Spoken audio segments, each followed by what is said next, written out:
now. Thank you so much indeed, Alex, for that fantastic welcome there. And I'm really, really pleased to be invited on the ConsensusCON 2020. Thank you so much indeed.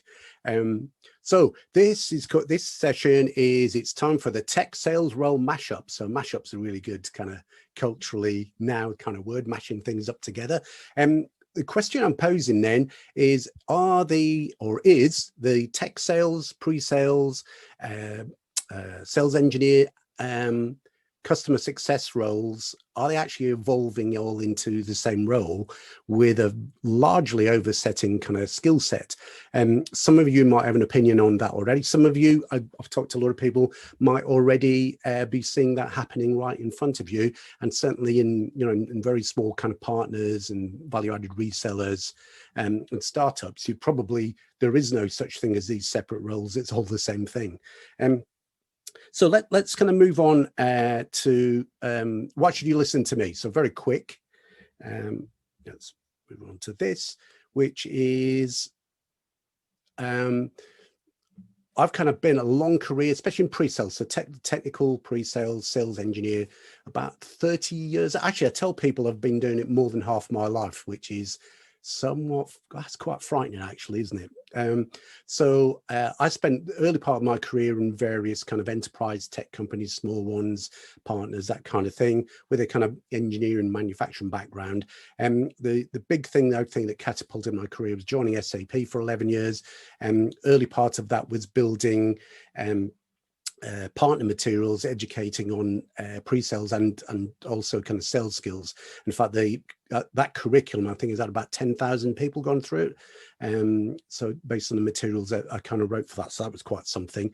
Anyway, in 2015, I left SAP because I wanted to spend more time doing this and kind of the enablement part of our role and being able to help other organizations. I wanted to spend more time doing that. So I started my company in 2015 called Winning Skills.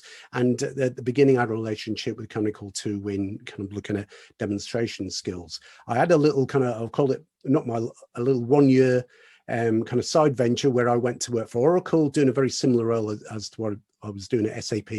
The final part, my final 7 years at SAP, which was all about head of pre-sales development for EMEA. So I did a kind of similar role at Oracle, and that was creating a regional team, but also defining kind of the enablement, what the competencies that were required, but also kind of all the tools and the operations and things like compensation and measurement and kind of dashboards and the whole thing about how you actually build an organization. So that was fantastic.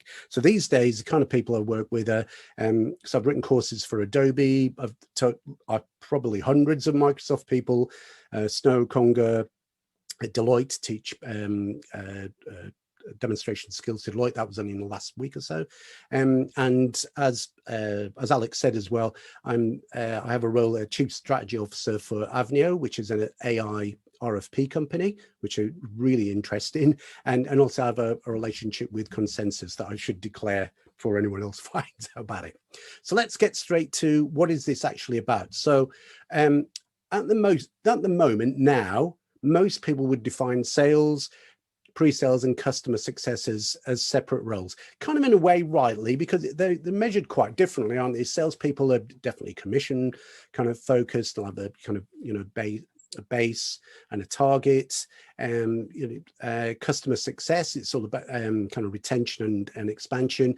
And pre-sales, maybe they're defined into this kind of technical role.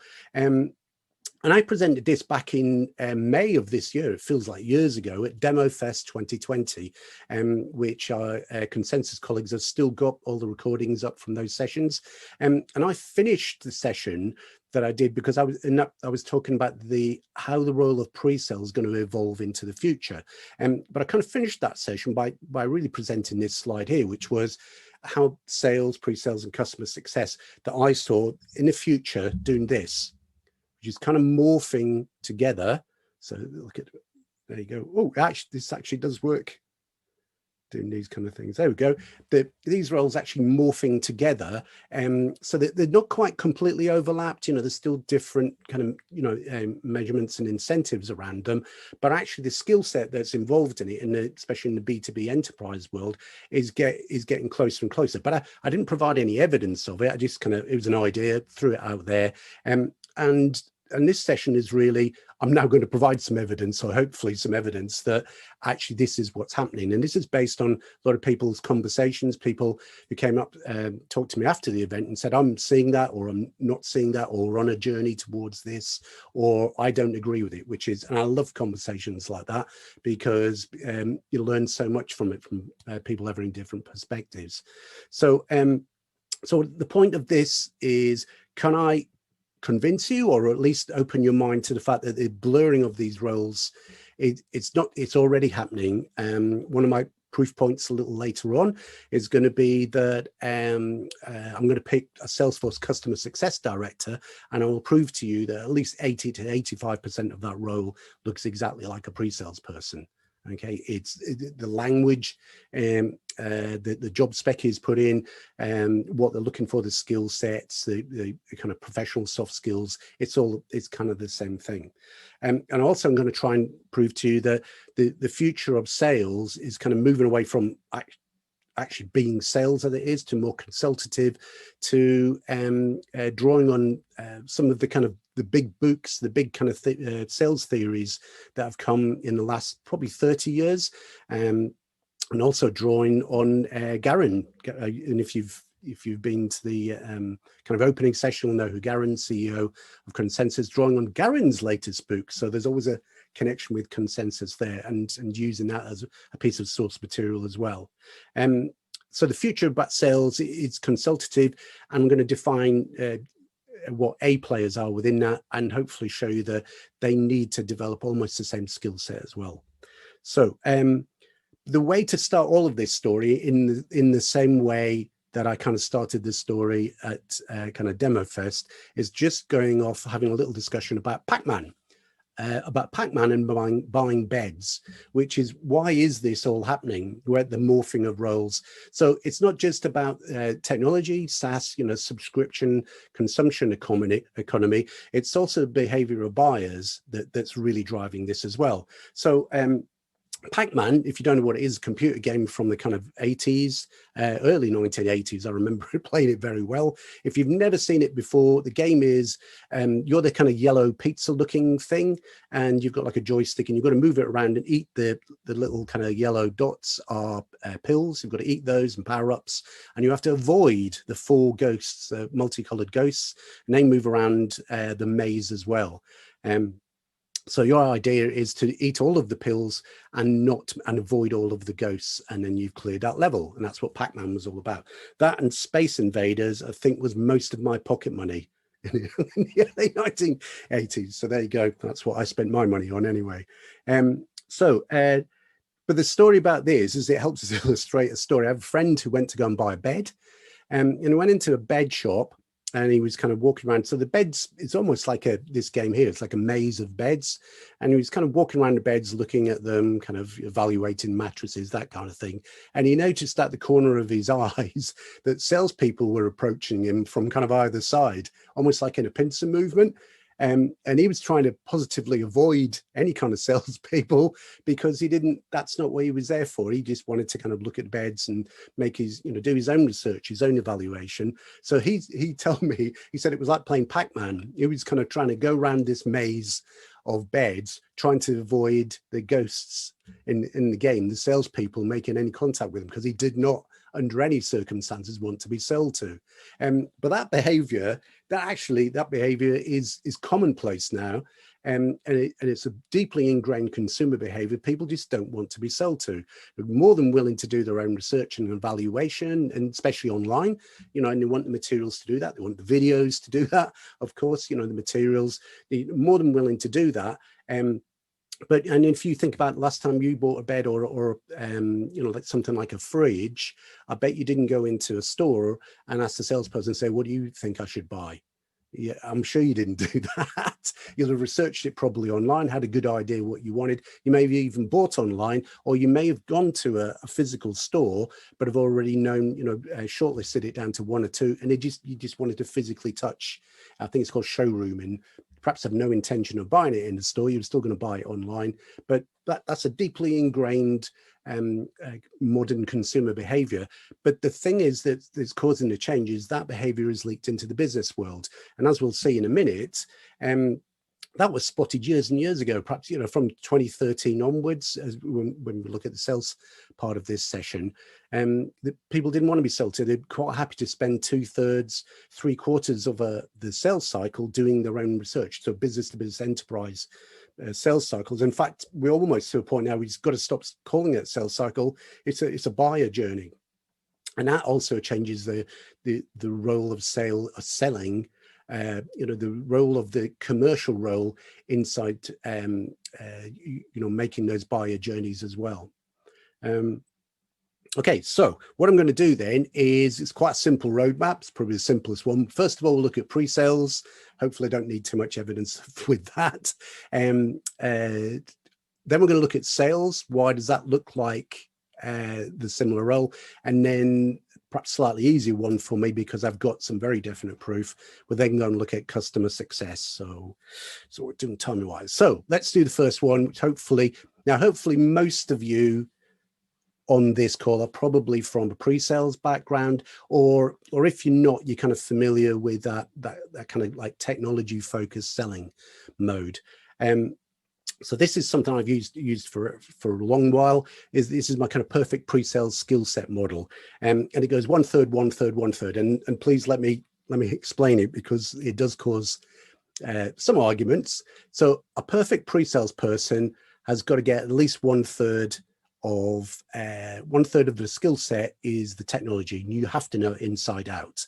Yeah, you can't be left guessing. You have to have, if it's a niche or the whole product, you have to know it inside out, and you've got to keep on top of the latest releases, whatever the latest Scrum has actually produced. So 1/3 technology. Now, a lot of people kind of go, yes, that has to flex sometimes. With some technology sales, some of the deeper ones, there might be more to it, because actually you're spending most of your time speaking to people who have equivalent deep technology skills. But in the enterprise space, I'm going to say 1/3 technology, and 1/3 of your skills has to be kind of domain, if you want to call it industry, that's fine. Domain, industry, and it's the language that's used, it's the challenges that people are familiar with within that industry, it's the future of what's happening, in political,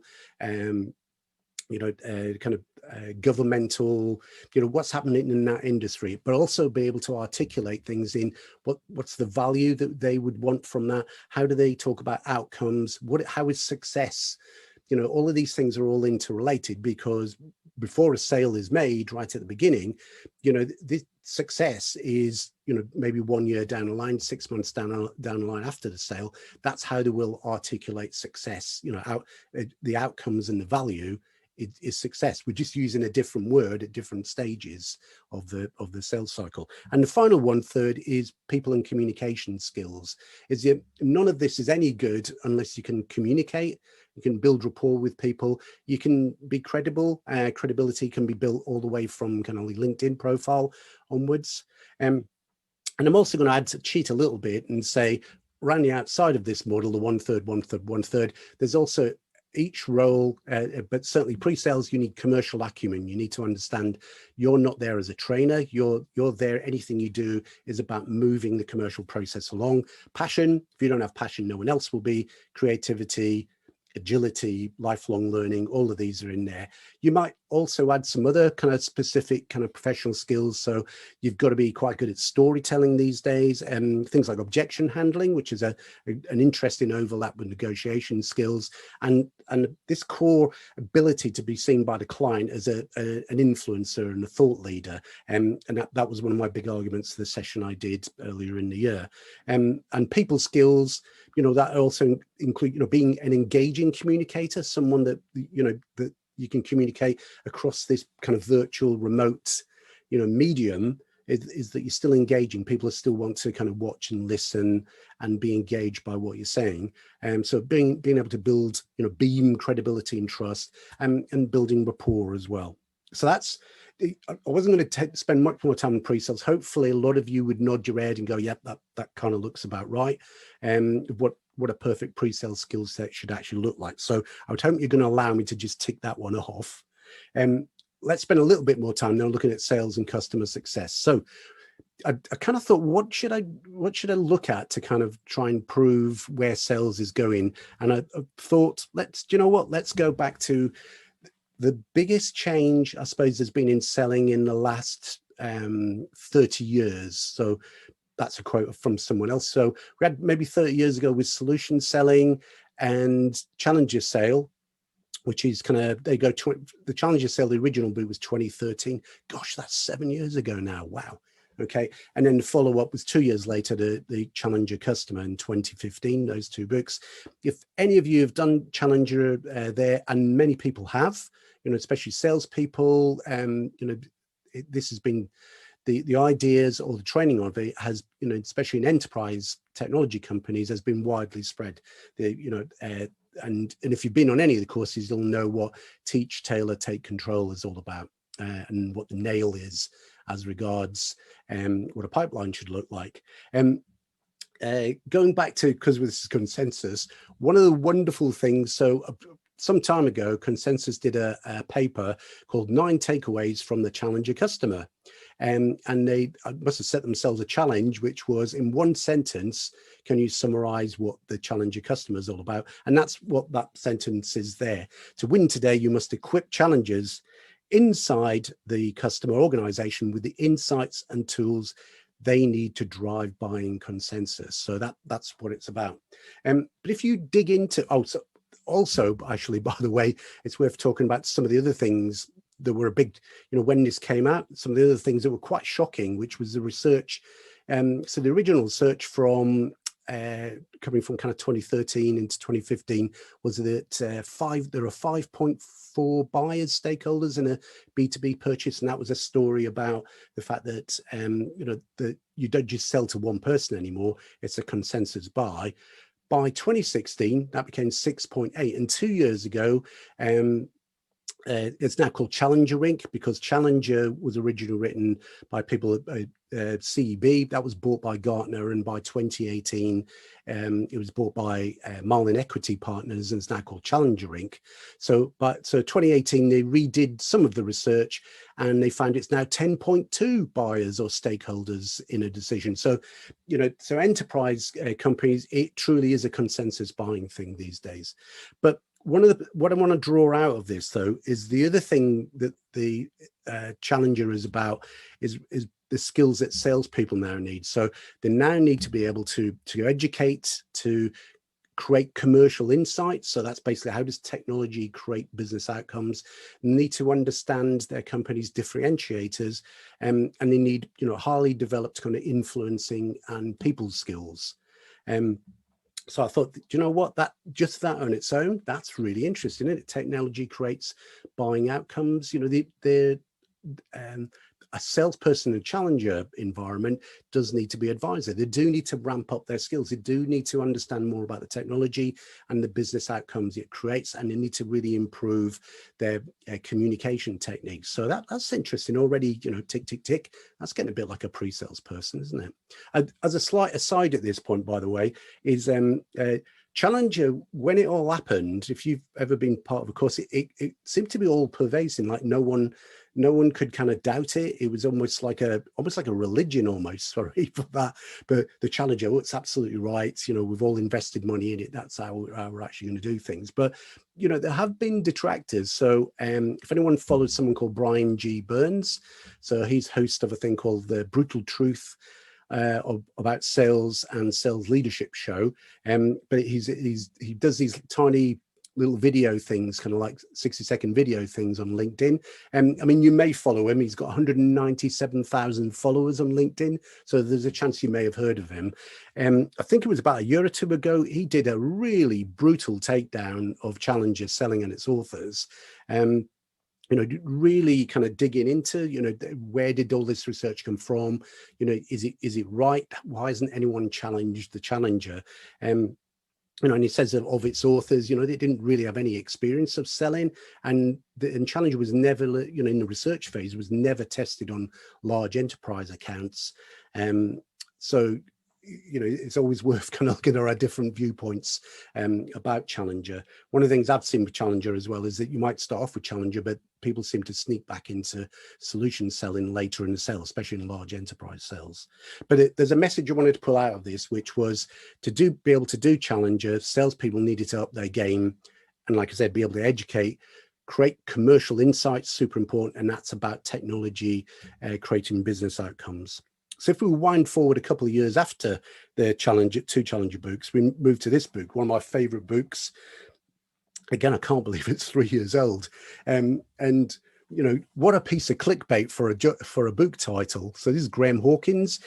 Graham Hawkins is Australian. He's got some really interesting ideas. If you kind of followed some of the ideas, he's kind of there talking about, that we need to move into a world with sales where there's no commission because of all the negative behaviors it poses. So it's really interesting to do that. But what a clickbait subtitle: how to survive the big cull and become one of your industry's most sought after B2B sales professionals. I couldn't but buy the book and kind of read it.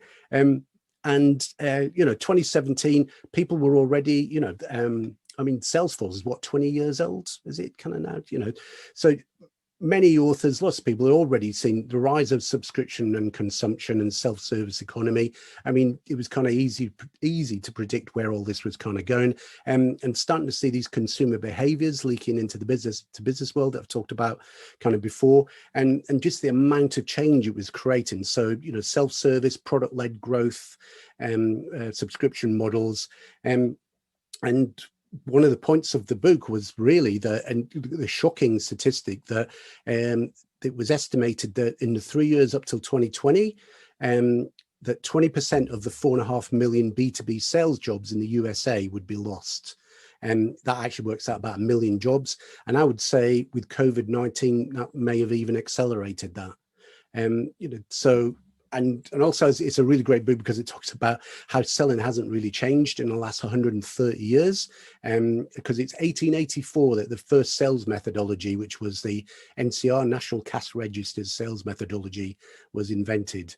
And certainly for Graham, like I said, solution selling is maybe 30 years old, but it's really only Challenger has been the only kind of new ideas that have become recently. And also in this book, by the way, some other shocking stuff, which was he quotes, was it Sales Hacker's sales metric reports that talks about B2B salespeople as on average, they've now only got, was it 17 months tenure?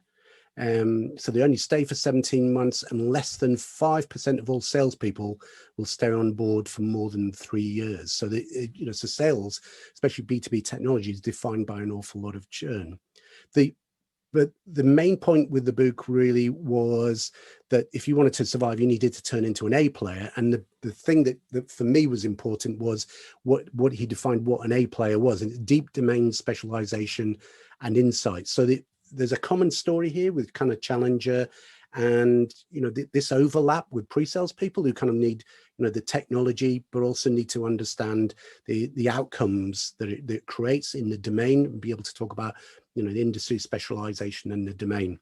So bringing it right up to date with all this is Garen's new book. So taking full up to Garen. Thank you very much for writing this. Selling is hard, buying is harder. What a great title there. And this is about educating your buyer. It felt like the next journey beyond Challenger. Really, it's really worth kind of buying it. There's a couple of absolutely brilliant quotes in it that really, really rung with me. One was this, I've kind of summarized it there. There are no salespeople anymore. You're buying coaches, which is your job to help inexperienced buyers through the challenges of buying complex products. But also, Garen talks about, that how do you become how you become this, ability to kind of coach buyers, and talks about there needs to be an ROI at every touch point. And really, again, if I kind of stood back from the book and summarized it, it's saying the same thing to me, which is that, to be able to do this, you need to, salespeople, you need to up your game and look a lot more like pre-sales people. So taking that back to the model that we had before, yes, the 1/3 people in communication skills, salespeople always need that, building rapport, be good communicators, be able to have credibility, and obviously commercial acumen, or you wouldn't be in sales in the first place. But for salespeople, I'm definitely seeing this overlap. They need to understand the technology a lot more. You can't just pass it to someone else anymore. You need to be, an advisor. That's what buyers want of you. They want to kind of build that trust that you know what you're talking about. So you need to understand the domain and the value, the outcomes, and be able to define what success is. And, but also wrapped around that is this coaching the buyer through the buyer's journey. So I'm hoping that was on the way to ticking that box for sales.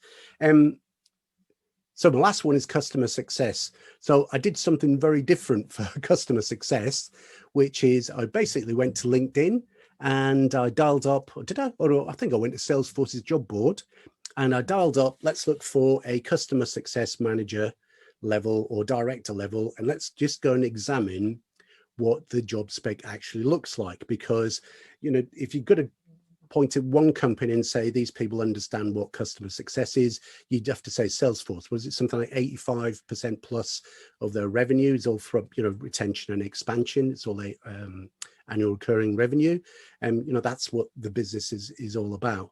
So these people really do understand what customer success is. So let's go and break down what the job spec looks like and see if we can pull out some of the words that and see if we can kind of make some sense of them and draw them into the model and the argument I'm trying to make. So kind of scroll down, there's a whole load of stuff there. I'm not going to make you try and read all that. What I will, I'll just draw out the important ones, sections. So the first one, so I'll grade it all out there. I didn't want you to have to read the whole thing, but the first one is they're looking for customer success director level people can demonstrate hands-on Salesforce product knowledge by applying platform features and functions to get customer business priorities and roadmap. So they're actually expecting you to know Salesforce. And I think that is one of the things you're expected. You have to do the certifications. So you do need to know that you need to know the technology and the product, and you need to know how to go from features and functions into what the customer actually wants. Here's another one: deliver business value and innovation to customers' business, understanding our customers' key business challenges and potential for growth. I mean, is that not a pre-sales person? That's what you do, isn't it? You do discovery and understand what the challenges and potential for growth are, and create and be able to demonstrate the value that you can actually bring to that and how much you understand that. Here's another one: build and foster executive level relationship with the customer's IT and business executive leadership, sponsors and decision makers. Again, that looks like surely that's a pre-sales person again, isn't it? That ability to kind of, or even a technology salesperson, the ability to navigate and build relationships, throughout who all the different stakeholders are, kind of technical buyers, different roles, who's the challenger or the coach, the champion that's going to navigate your way through there, but be able to credible and able to talk with IT people, but also business executive leadership, and create relationships with these people, partnerships with them. And then working collaboratively with the account team and Salesforce, effectively networking within accounts and help customers achieve their objectives. This is all shouting at me. So if, that's the responsibilities. I'd pull out a few more things from the preferred qualification skills. Again, I don't expect you to read all this. I'm going to pull out the salient points for you. So here's one: experienced professional, relevant industry experience, in-depth knowledge of one or more line of business. So do you remember my 1/3 for the pre-sales person? 1/3 is a domain knowledge, the value, the language, the outcomes, how you define what success is and what value is. Okay, so they're expecting exactly the same thing. Strong consulting skills, trusted advisor to drive business value, this, that sounds like what we were looking for in a salesperson as well, doesn't it? These things, this is all pointing to the same thing for me, is that these roles are really all melding together. And just a couple more: ability to drive and influence conversations at C-level. So be able to be an influencer at that kind of level. Facilitate difficult discussions and objection handling. Again, pre-sales people, that's a core skill, and salespeople as well, to be able to actually do that. And finally, this one: be a thought leader. Well, isn't that what pre-sales people? That is almost like that line there is almost like the summary of what I was trying to say, the evolution of the pre-sales role back in May, in the Demo Fest session there, which is how do you evolve into being a thought leader and with executive presence, and look at that, confident but not arrogant, and a great storyteller. Please, I think after all that, does that not look like the perfect pre-sales skill set? Kind of 1/3 technology, 1/3 domain value, outcomes and success, and 1/3 people and communication skills. I'm trying to demonstrate there that from pre-sales to sales to customer success, the whole game has changed about what it is that you're going to be successful in doing that, and that we go from now, where each of these roles is separate, and they will never completely overlap, because they are measured in different ways, and there are subtly different skills that are needed. But actually, now that I've gone through that presentation, hopefully you can kind of agree with me that there is a massive, huge overlap. And what does that overlap mean? That means that actually you should really be training customer success salespeople and pre-sales people on a core set of skills. The understanding the technology, understanding the outcomes that it creates, the value it creates, the language and needs of different industries, and also the people and communication skills, things like objection handling and storytelling. Is that all of these roles have morphed to a point that they actually need almost a very similar skill set. So what are we doing timing? There we go, 33 minutes. So I've got my kind of thank you and let's keep chatting, but we've also got a Q&A type session as well, I think. There are a couple questions here. Ooh, how exciting. So the first one is, should I stop sharing and put the camera back on? Oh yeah. Totally. Let's do that. All right. So the first one here says, do you see some of these roles combining in the future, sales, pre-sales specifically? Or do you think that they're going to be all still three separate entities? Do you know what? I think this is down to kind of like sales leadership and understanding the market. I think one of the things that's stopping this happening is that, and it's going to sound really bad, I think a lot of sales leaders are still thinking what worked for them when they were kind of, starting out in sales. So maybe kind of 10, 20 years ago, so that they will kind of be resistant, I think, to this idea. But the things, hopefully, well, maybe not just proven, but hopefully got you thinking about how close these roles actually are, and that it is quite artificial to kind of say that that's customer success. That only happens after the, after the sale is made. Alex and myself, we were talking in a preparatory session, weren't we? Was that you do the pre-sales for Consensus, your customer success, you do the pre-sales. It's the same. Probably it started maybe 2.5 years ago, where we on the CS side have been pulled in earlier and earlier into the sales cycle. And it's for that very purpose of just explaining. And we do both. Maybe it's talking about product as well as it's talking about implementation. But inside Consensus, even today, the pre-sales and CS role has started to morph into one for sure. Yeah. The sales and the pre-sales one, okay, I'm going to get that some people go, whoa, that's a bit more difficult, isn't it? Because, salespeople, it's kind of commission driven, you want hunters, that kind of thing. But I'd kind of put my hand up a little bit there and go, whoa, hold on, because, what the kind of thought leaders in the sales world are kind of telling us is that isn't kind of working, especially if you're not engaging with people until much later in the sales cycle, it needs a different kind of approach. You know, I mean, the point of the Pac-Man story and buying the bed stories, people don't want to be sold to. They want to talk to someone who's an advisor, consultative, and definitely the whole point about, you know, being able to coach buyers, you know, being a buyer coach, you know, hold their hand as they go through the buying process, which for, you know, for some enterprise sales, maybe the first time they've ever had to do that. You know, yes, there's a place for that. But, you know, some companies are already experimenting with getting rid of commission, you know, and it's a consultative sale. It's a, you know, if we're measuring it and we're all bought into it, you know, a lot of Northern European companies, you know, very much more focused on team, you know, the team outcomes rather than individual outcomes, you know, so there's a culture thing to this going on as well. If you're going to different cultures, they might be more kind of open to this. So I recognize there are challenges to this. A lot of it's got to do with how you compensate people and what you want people, how you're going to measure them. But, you know, hopefully I've kind of got at least people thinking, if not proved, that there is a massive overlap. So, you know, these people can be doing the same thing. Oh, by the way, in BDRs, in a lot of companies, BDRs are doing all the demos. Yeah, I've experienced a few of those where they're able to do the initial demo and then they pass it on to the AE. So, and then I have others who say they can't demo a thing and are only there to set up. So it is kind of interesting to see how things are switching and morphing. Another question we have. I was just going one last point with ahead, that Don. as well. That's another thing that's going on with the sales role is some of the salespeople are turning into like project managers. There's not really much selling going on. What they're actually doing is putting all the right people in the right room and following like a project plan.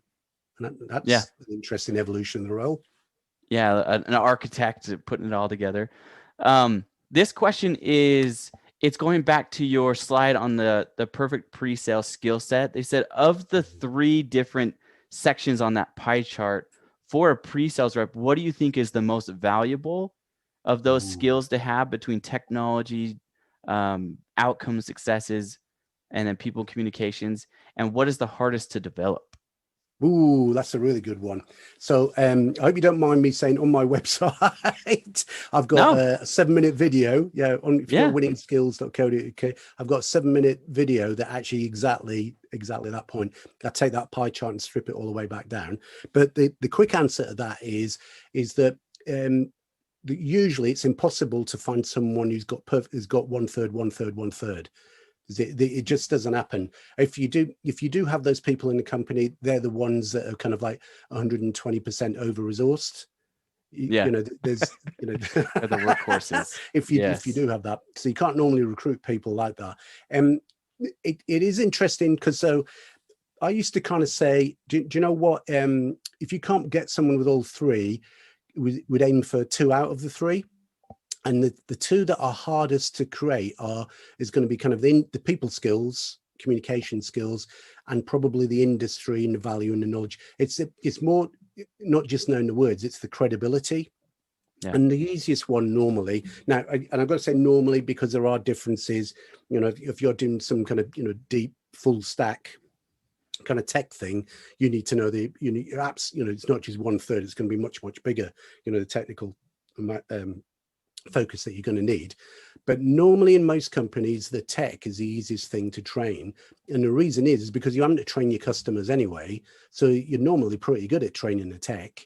You know, you've got things already lined up. You've got training courses and certification, that kind of thing. And if someone's coming from, you know, not actually using your tech, but something similar, you know, a lot of these things, the skills are transferable. But I think a lot of people would agree that the tech is easiest to train. The industry, you know, the credibility, the language, the outcomes, the value, you know, being able to walk into a conversation and people go, oh, I think I know what you're talking about. I'm willing to take your advice. That takes some, you know, and having enough war stories and, you know, storytelling and be able to regurgitate case studies, you know, what happened with customers, telling this, you know, a story about how they went through making that decision. and how to create outcomes, how that fitted into what the challenges. It was a company had got a compliance problem and they got risks and things where they're trying to create agility. Having been able to handle those conversations and be credible with it, that takes a lot. Awesome. Well, thank you for that. Let me just check, make sure we're good on all those questions. That are the two. Okay. Well, just in terms of next steps. So Don, really appreciate you coming on and sharing this. I think it's definitely valuable. And I see it in my own life as a client success manager, what you're talking about, those lines are definitely becoming blurred. So I am living proof of what you're talking about here. So appreciate your time as always.